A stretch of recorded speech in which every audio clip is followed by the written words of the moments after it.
یہ گناہ باپ کی طرف سے فدیہ دو، یا باپ روزے رکھتا تھا اور پھر آخری عمر میں آ کے نہ رکھ سکا، 2 مہینے چھوڑے، 2 سال کے چھوڑے روزے، تو باپ کی طرف سے فدیہ دینا پڑے گا، تب جا کے یہ تمہیں میرے عزیزو 5-5 ہزار کا نوٹ ہضم ہوگا۔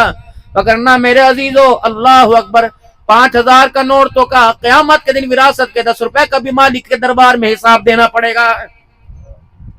اور سنو نبی کی سیرت، سناؤ نبی کی سیرت، عمل کریں گے؟ ابا مرا 2006 میں، 2024 ہے، مرے کتنے سال ہو گئے؟ 18 سال۔ تبلیغ میں وقت لگایا، اب خیال آیا بہنوں کو حصہ دینا چاہیے، اب خیال آیا پھوپھیوں کو حصہ دینا چاہیے، تو بابو 18 سال کے بعد حصہ دے گا، جان نہیں چھوٹے گی۔ 18 سال میں جتنا زمین کا ٹھیکہ آیا تھا، 18 سال میں ایک درخت تھا تیرے کھیت کے اندر جس پہ 5 سے 6 مکھی لگتی تھی، اور اس مکھی کی بوتلیں یاروں کو تو جاتی تھی، بیٹیوں کو نہیں جاتی تھی۔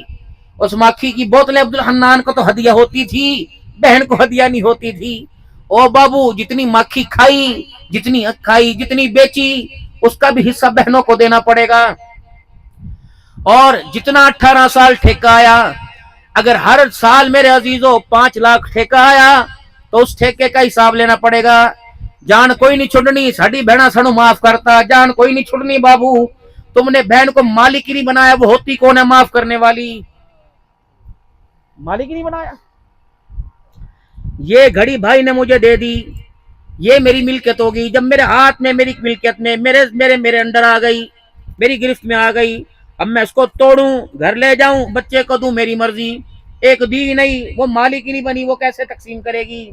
انگوٹھے لگواؤ گے خدا کی پکڑ میں آؤ گے، سائن کرواؤ گے اللہ کی پکڑ میں آؤ گے۔ پہلے جو ملکیت بنتی ہے، لے بہن یہ تیرا ہے، یہ تجھے مالک بنا دیا، تو کہتی ہے نا معاف کر دیا، پرسوں آؤں گا لے کے جاؤں گا، منہ پر ہاتھ پھیرتا ہوں، پرسوں آؤ، تمہیں بہن دے گی؟ نہ، میں نے سوچا بھائی تیرے پاس تو بڑا ہے، سمجھا بیٹے کو کاروبار کرا دوں، تیرے بھنوئیوں کو باہر ہی بھیج دوں۔ اللہ اکبر، بچی ڈاکٹر بن رہی ہے، اس کی اسکول، جو تم مالک ہی نہیں بنایا، کیوں اپنے آپ کو دھوکہ دے رہے ہو؟ اس سیرت کی طرف کوئی نہیں آتا۔ آدھی پلیٹ میں سادے میٹھے چاول، آدھی پلیٹ میں نمکین چاول، اللہ کی قسم یہ حضور کی سیرت کوئی نہیں۔ جاؤ اس سے بہتر بھوکا رہ لو۔ اگر سیرت کے ساتھ دشمنی کر کے جاؤ گے تو قیامت کے دن جتنے چاول کھائیں گے اتنے میلاد کے چاولوں کا حساب اللہ کو دینا پڑے گا۔ لقد کان لکم فی رسول اللہ اسوۃ حسنہ، اللہ نے سونے لفظوں میں قرآن میں بیان فرما دیا، آمنہ کا لال میں نے تمہارے لیے قیامت تک آنے والی کام یہ زندگی کے اندر کامیابی کا ذریعہ فرما دیا ہے۔ 2 بہنیں تھی، مسئلہ عبدالحنان سے پوچھنے نہیں آئی، علی پور کے مفتی صاحب سے پوچھنے نہیں آئی، گدپور کے مفتی صاحب سے نہیں پوچھا، اور اسی طریقے سے میرے عزیزو یہاں کے مولوی صاحب سے نہیں پوچھا، امام احمد بن حنبل رحمت اللہ علیہ کے پاس مسئلہ پوچھنے کے لیے آئی۔ حضرت ہم غریب گھرانے سے تعلق رکھتی ہیں، ہمارا کوئی روزگار نہیں، ہمارا بھائی بھی غریب ہے، وہ ہمیں روزانہ دھاگا لا کے دیتا ہے بازار سے، ہمارے پاس ذریعہ معاش کے لیے ایک چرخہ ہے، دونوں بہنیں چرخہ چلا کر سوت بنا لیتی ہیں، پھر سوت بنا کر وہ دھاگا بھائی کو دیتی ہیں، وہ بازار میں بیچ کے آتا ہے، اللہ اکبر، جو پیسے لاتا ہے گھر کا گزر بسر ہوتا ہے۔ غریبی اتنی ہے کہ ہمارے گھر کے اندر چراغ کوئی نہیں، چراغ ہے تو اس میں تیل کوئی نہیں، تیل ہے تو اس میں پھایا کوئی نہیں۔ دن کے اجالنے میں اللہ کے سورج کی روشنی میں جب چرخہ چلتا ہے، جیسے جیسے شام ہونا شروع ہوتی ہے سورج چھپ جاتا ہے، اندھیرا ہو جاتا ہے۔ ہمارا ساتھ والا پڑوسی امیر ہے، شام کو جب اس کے گھر چراغ جلتے ہیں تو اس کے چراغوں کی روشنی ہماری چھت کی مڈیر پہ پڑتی ہے، دیواروں کی مڈیر پہ پڑتی ہے، تب دونوں بہنیں اپنا چرخہ اٹھا کر دیوار پر چھت پہ لے جاتی ہیں، پڑوسی کے چراغ کی روشنی سے چرخہ چلا کر سوت بناتی ہیں۔ ہم تیرے سے مسئلہ یہ پوچھنے آئی ہیں، پڑوسی کے چراغ کی روشنی سے چرخہ چلا کر جو سوت بنایا، آنے والی کمائی بتا ہم پر حرام ہے کہ حلال ہے؟ امام احمد بن حنبل رحمت اللہ علیہ اٹھ کے کھڑے ہو گئے اور زاروں قطار روئے، فرمایا یہ بتاؤ تمہارا بھائی کون ہے، کس باپ نے تمہاری تربیت کی، کون سے استاد سے تم نے تعلیم حاصل کی؟ وہ عورتیں رو کے کہنے لگی ہمارا بھائی عام آدمی نہیں،